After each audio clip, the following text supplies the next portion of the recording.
The King's Choice. You Only See My Beauty, but You Don't Know My Story. A memoir by Stacey Amawoye, as told to Teresa Laryea. Chapter 6. The Dancing Queen.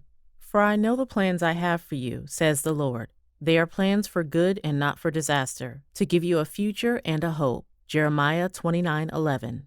I continued on my path as a dancer, and steadily progressed as I diligently pursued my art. One day I heard that there was an audition for dancers in Accra, so I went to audition for a spot. I was very excited when I was selected. I became part of a group of dancers who were hired to dance for some musicians. This was how I was introduced into the entertainment industry of Ghana. Though we were hired to perform at some events, we did not have a place to live, so we slept in a kiosk. Our caretaker, Mr. Omari Opong, and his wife, Stella Yankee, did the best they could to take care of us. Mr. Opong saw in all of us great potential, and though we made very little income, he continued to encourage us and provided for us as best as he could. Unfortunately, some musicians kept disappointing him as they reneged on their payments, and this affected the quality of our upkeep. The little amount of money we made from competitions was used for our costumes, so in order to make ends meet, we had to go back to dancing at parties and funerals. There were times when we managed to get a contract to feature in some music videos. Some dancers charge exorbitant fees, but we were paid peanuts, yet we continued to labor in our craft. Not too long after that, a friend from our dance group heard about auditions being held for a beauty pageant known as the Miss Out of Gold Pageant. She encouraged some of us to go and give it a try. When we got there, one of the judges saw me and picked me out, urging me to join in the auditions. He said that I was blessed with good looks and stood a chance of winning the whole pageant.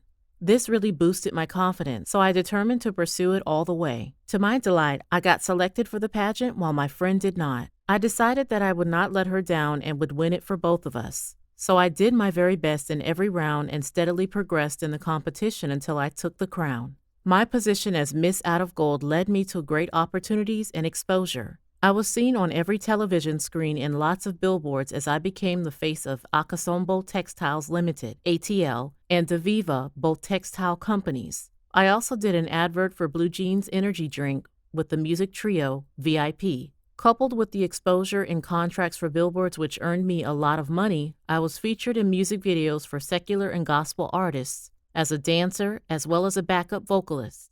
One Mr. Banda of Band X Production saw the potential in me and decided to employ me, pushing me to work harder to excel in the industry. I then moved on to Kaikir Production and worked with the musician Kaikir Kwame Appiah, who became like a father to me. He empowered and supported all of us while we were under his mentorship. Another popular entertainer called Dada KD, who was based in Germany, also took me under his wings and advised me and gave me wise counsel concerning my future. Whenever he came down to Ghana, he made sure to check on me and took me along for all of his shows. He never took advantage of me or underestimated me. He was very sincere and generous to me, and I had a lot of respect for him. I was also featured in several popular Ghanaian music videos, which included Branya with Kakir Kwame Appiah, Lavender with Slim Buster, Wodu Muye Duru with Tommy Rardu, Akusika with Antoine Antwi, Juliana with Buddy Roro and K2, Cyclotel with 4x4, Adolfo Yeshia Shia with Joe Frazier, and Tinga Bewe Antigua with Nana 24, Shake That Thing by Okeyemi Kofi and Okeyemi Kwame, and Indian Ocean with Sonia Chiba. I appeared in over 95% of the videos of the top musicians and also acted with Agaya Ku and Akruboto in some of the videos.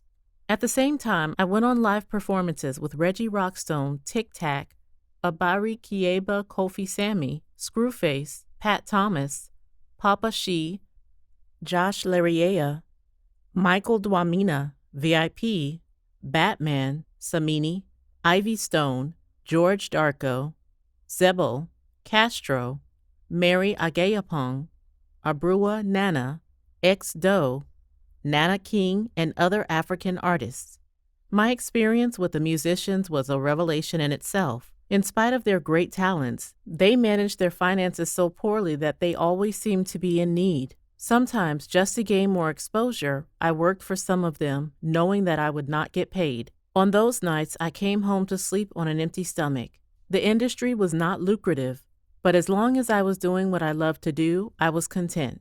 I will always be grateful for the kind of exposure it gave me. However, one major drawback in my experience was that I had to endure some harassment by some of the musicians that I worked for, but God was merciful and kept me. As time went on, I was blessed to cross paths with a gentleman known as Mr. Terry Ofosu Bright, who was a video producer. He became a good friend and directed me to feature in some decent music videos. His entrance into my life was a great blessing to me.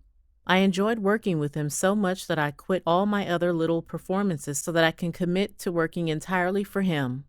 He was very honest, sincere, and generous to me. He never took advantage of me and treated me with the utmost kindness. This motivated me to work hard for him. A lot of us dancers will always be indebted to him and his assistant, Pastor Ray, who was also a great blessing to us all. Today, most of the dancers who benefited from his mentorship are well established all over the globe. Dancing is the poetry of the foot, John Dryden. Matters of the heart. And now let us take a little detour. At the age of 17, I entered into a relationship with a sweet and wonderful gentleman. He was one of a kind. My boyfriend never took advantage of me, as young and as naive as I was. He took his time to get to know me, even when I tried to reject his advances. We met after I had won the Miss Out of Gold pageant. I remember that on the first day we met, he walked up to me and said that he admired my beauty and intelligence. He was impressed that I, a JHS graduate, had stood toe-to-toe with women who were older and more educated than I was. Yet I was the one that took away the ultimate prize. He happened to live right opposite the venue for the pageant.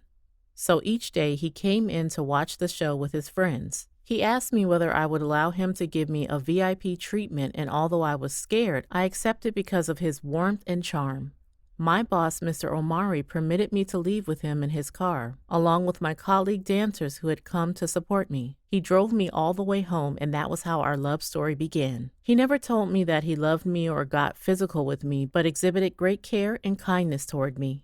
He helped me out financially and always tried to talk me out of dancing. He saw the potential in me and thought that there were other things that I could excel at if I only applied myself. He felt that I was underutilizing my potential and encouraged me to go back to school. He observed that I was a quick study and was highly intelligent, so he was ready to help me to further my education. He was driven and studious himself, being a student in a tertiary institution. He provided me with funds for my books and made sure that I lacked nothing. I remember once when I fell ill and was admitted at the hospital.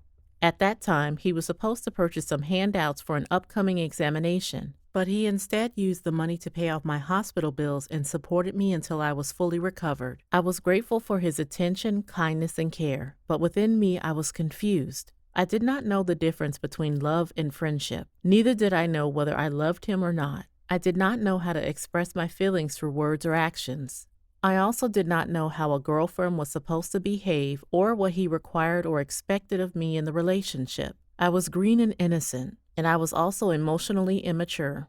I believe that he had initially thought that I was mature beyond my age because I was seen on billboards and TV screens all the time. People felt that I was a promiscuous person, but in reality, I was the exact opposite. In most of our visits, he would talk and I would listen. Yet he kept coming back. He was genuinely trying to help me to progress in life, but to me, he was way too nice. I was suspicious that he was not sincere because I had never had anyone treat me with such care and kindness. I had all my defenses up at all times and could not open up to him. The wounds I had sustained in my young life were still fresh, and psychologically, I was not ready yet for that kind of relationship. By the time I realized that he genuinely loved me and that I also loved him, it was too late. He had gotten fed up with my indifference and moved on. I do not blame him because he did all he could and bent over backward to make our relationship blossom. Soon after he walked away, he found someone else. I stayed away out of respect for him, and though it hurt, I had to watch him leave. Later on, we reconnected and forged a strong friendship. And though we live far apart, he checks on me to be sure I am still on track with pursuing my dreams. He has expressed his hopes for our children to meet and play together one day. He was one of the few people who saw the potential in me and actively supported me.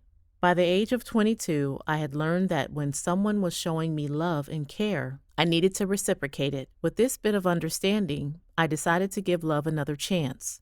So I entered into my second relationship. I met my second boyfriend through my boss, Mr. Omari. We went to perform at an event, and afterward, a gentleman walked up to my boss and told him that he was interested in me. My boss then went ahead and made the introductions.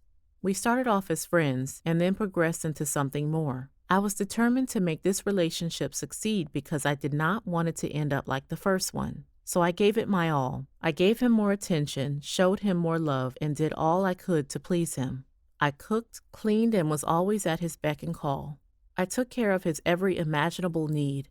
In my way of thinking, I had to do all the things that I had not done in my first relationship. Otherwise, I would lose him like I lost my first boyfriend. Also, this man was a celebrity who had women throwing themselves at him wherever he went. He was ambitious and focused on maintaining and building his stardom status so much that he barely gave me the attention I craved for, even though he continually professed his love for me. One day I came to a realization that I could be jealous and possessive. As the saying goes, a jealous woman investigates better than the CID. I went ahead and did a thorough investigation on my boyfriend and found out that he had numerous other girlfriends apart from me. To make matters worse, he had a long-standing relationship with another woman who claimed to be his fiancée. When I confronted him with my suspicions, he did not seem to care, and because of that, we ended up arguing ever so often. I began to wonder whether this was a relationship I wanted to continue to invest in. He continued to cheat on me and broke my heart. He made me shed many tears, until one day the last straw broke the camel's back. One evening, I showed up at his house unannounced only to discover a woman there. On seeing me, she must have guessed that I was one of the man's women, so she attacked and fought me until I almost lost my life. In a rage, she broke a bottle and tried to stab me with it. Later on, I found out that she had invested many years of her life into her relationship with the man and was obsessively possessive of him.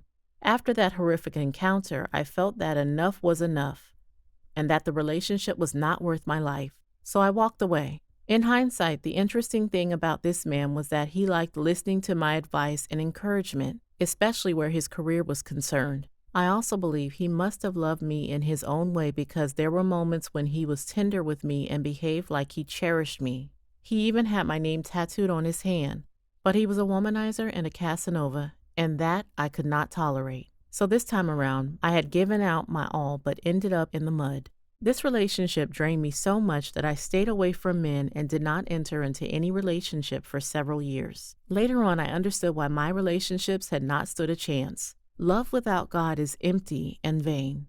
Love without God is usually conditional and manipulative. It does not go beyond sex and transient sensations. When beauty and sensations fade, this kind of love fades away with it. Only love tempered with the unconditional love of God can truly have meaning and last the test of time. Passion will warm you for days. Infatuation will warm you for months. But love will set you on fire for a lifetime. Matshona Liwayo.